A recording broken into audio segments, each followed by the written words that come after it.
Burokratang kapitalismo! Pondo para sa mamayan, hindi sa bulsa ng iilan.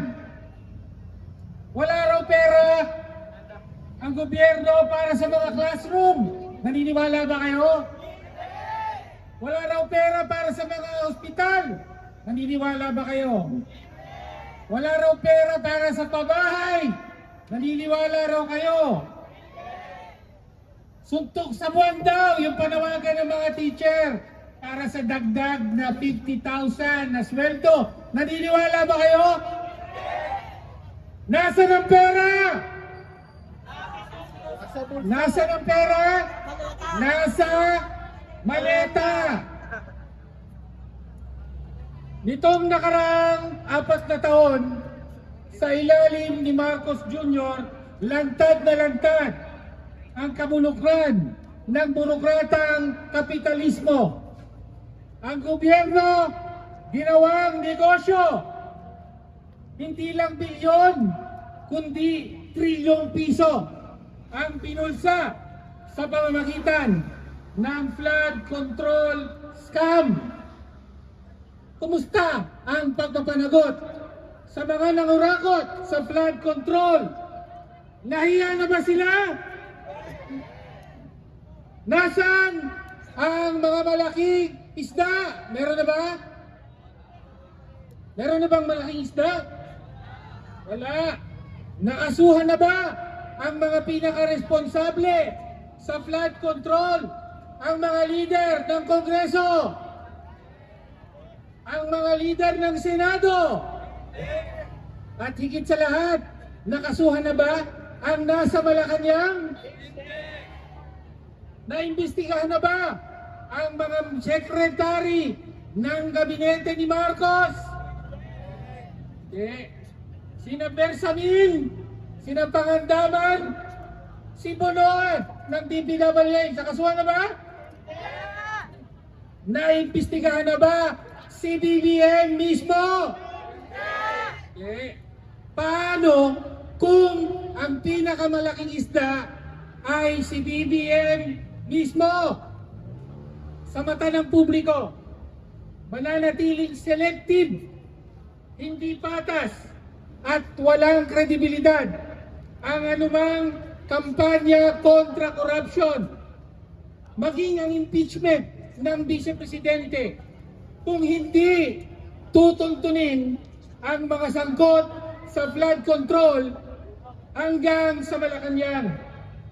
Kaya walang ganap na pagpapanagot kung hindi magsisimula kay BBM ang pinakamalaking isda ng flood control. Kaya muli, lahat ng sangkot,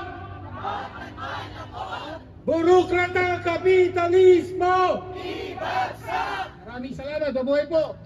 Isang palaban ng pagbati mula sa mga kababaihan mula sa Gabriela Women's Party. Mga kababayan, hirap na ang taong bayan. Mahal ang bigas, mahal ang langis, mahal ang kuryente, kulang ang trabaho, kulang ang pabahay, kulang ang serbisyo, ang pangunahing utilidad, ginagatasan pa ng kita, ang pangunahing pangangailangan ng mamamayan, hindi binibigyan ng prioridad. Ang lupang agrikultural, inuuna pa ang interes ng dayuhan at kinakamkam.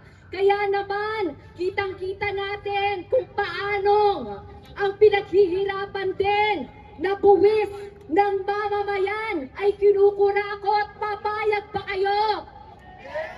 Nagpahirap pa, nabaon sa utang ang mga maralita na wala ng sapat na pagkain sa pagkainan. Baon sa utang ang mga magsasaka na nasalanta ng kalamidad ang kanilang mga pananim.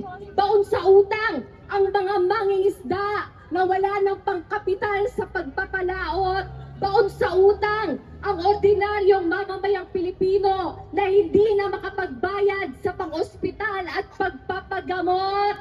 Maningil sa dami ng mga issue at panawagan ng mamamayan na hanggang ngayon ay hindi agara na inaaksyonan at binibigyan ng aksyon. Dapat pababain na ang presyo ng mga bilihin. Presyo! Sahod!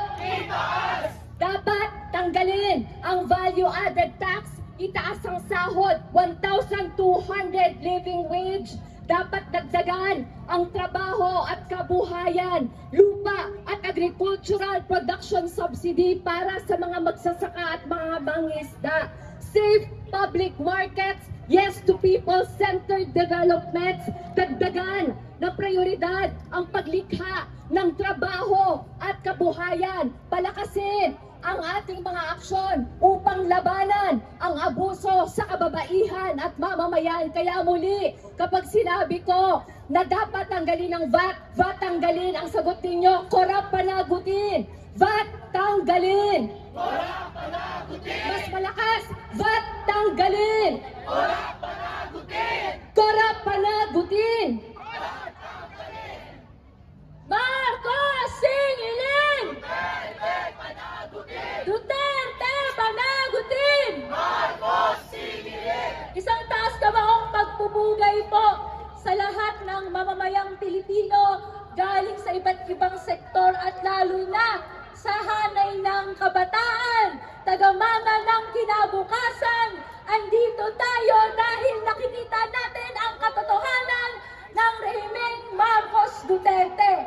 Ito po ay korap, pahirap, papet at pasista. Wala pong benepisyong dala sa mamamayan, kundi paulit-ulit inuuna ang sarili, pagtataba ng kanilang bulsa at pagpapakapapet sa iba't ibang imperialistang kapangyarihan, lalong-lalo na ang Estados Unidos.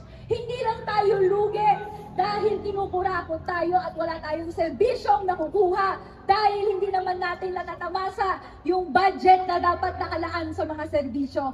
Hindi lang tayo mahirap o naghihirap dahil mahirap ang mga iba't ibang polisiya na tuloy-tuloy ang pag-privatize ng iba't ibang mga bahagi, aspeto ng ating buhay at sinasabay sa pagsirit ng presyo ng iba't ibang bilihin gaya ng batayang langis at iba't iba pang mga kailangan sa ating buhay.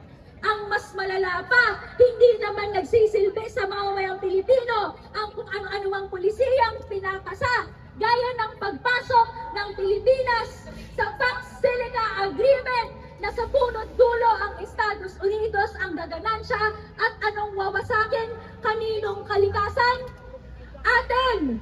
Ang kalikasan natin, ang katubigan natin, ang mga kagubatan natin, kahit yung pagbayad ng kuryente ng AI data centers kuno, tayo pa ang magbabayad.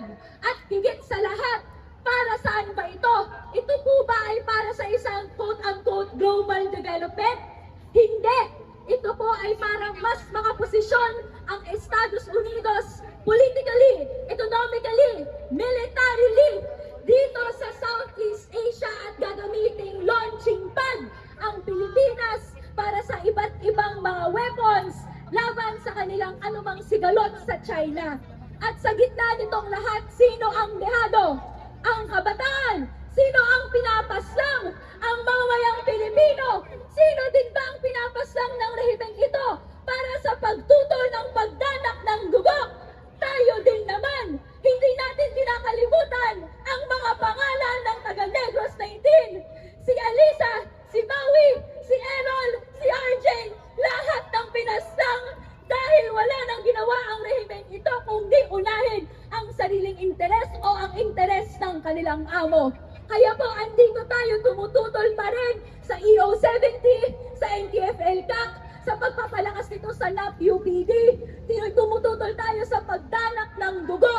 At syempre, ang pag-una dapat, ang interes ng mamamayan, ang magbibigay ng hustisya, ang magbibigay ng kapayapaan, at ang makakapagbigay ng pananagutan, hindi lang sa lahat ng korupsyon na ginawa, ngunit hindi sa lahat ng pamamaslang na ginagawa ginagawa nila para patuloy na unahin ang interes nila.